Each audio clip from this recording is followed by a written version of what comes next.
They told us not to go near the old bell tower. It stood on the far edge of the school grounds, separated by a rusted fence and years of silence. The structure had been closed off since the 1960s, when a student died during a hazing ritual gone wrong. They said he fell or was pushed from the top, his body found twisted and broken at the base. Since then, the tower had been locked, condemned, and nearly forgotten, except by those who heard the ringing. It always happened at night, just after 3 a.m. Single chime, slow, hollow, echoing through the halls like a ghost calling out from behind stone. We were seniors, and we were stupid. Me, Marcus, and Will, we made a pact. On the final weekend before graduation, we'd sneak out of the dorms and into the tower, just to see. The hardest part was getting past the locked gate. Marcus had taken a bolt cutter from his dad's garage. The metal snapped like dry spaghetti under the blades. We slipped through and made our way across the overgrown lawn. The air was colder on that side of campus. Still, too still. The front doors of the tower were chained shut, but the windows on the lower level had long since lost their glass. Will boosted me up first. I crawled through into thick darkness. Cold stone walls, dust in the air. The others followed silently. The tower was built in layers. A spiral staircase wound tightly around the center shaft like a corkscrew. Our flashlight beams cut across faded bricks and old carvings. Names, dates, a few strange symbols I didn't recognize. We climbed. Each step creaked under our weight, the wood bloated from moisture. Halfway up, we found the first door. Inside was a small room, maybe a study once. Empty shelves, a broken desk, and something strange drawn on the walls in charcoal. Circles within circles, and in the center, a single eye. Will made a joke to cut the tension. No one laughed. We kept climbing. When we reached the top level, the air was freezing.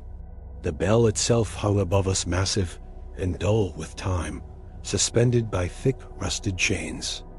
A rope dangled beside it, swaying gently. As if someone had just pulled it, none of us spoke. There were no windows, just narrow slits in the wall, letting in moonlight. The floor was covered in old feathers, dozens of them, all white, all clean. It looked like the remains of 100 birds. "I don't like this," Marcus muttered. Neither did I, but Will stepped forward toward the rope. "Don't," I whispered. He grinned, just once. He pulled it. The bell didn't ring. Instead, the rope snapped free from above and fell to the floor like a dead snake. Then the door behind us slammed shut, hard. We all froze. There was no wind, no one else in the building. And then we heard it. Footsteps, but not from below, from above. Slow, deliberate, walking across beams that no longer existed. We shined our flashlights up. There was nothing but darkness above the bell. The footsteps stopped, and then the voice came. It didn't echo like a normal sound. It scratched inside my skull like a needle dragging across a record. Ring it for me." Will dropped his flashlight. It rolled across the floor, flickering before dying completely. Then Marcus screamed. The light from my beam caught it only for a moment. Something tall and thin crouched near him, its limbs too long, fingers like hooked wire, face stitched shut except for one gaping vertical mouth where its neck should be. It hissed low and terrible. I turned to run, but the stairs were gone. Where there should have been the spiral staircase was now just a black drop, endless, echoless. I backed away, heart pounding. Then I saw Marcus, or what used to be him. He stood slowly. His limbs were stiff, bent wrong. His eyes were empty. He turned toward me and spoke in a dry, hollow voice. "You rang the bell." "I didn't," I whispered. He grinned. "But you're here. That's enough." Will was sobbing now, curled in the corner, and then the voice came again. 3 for the tower, 3 for the bell. 3 shall fall, and 3 shall dwell. I don't remember how we got out. I don't remember jumping, or falling, or being found. I woke up in the infirmary. They told me I was discovered lying just inside the school gates alone, bruised, my clothes torn and soaked with rain.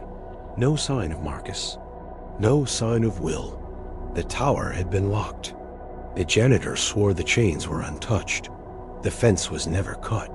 Everyone said we made it up, that it was a prank, a dream, a panic attack.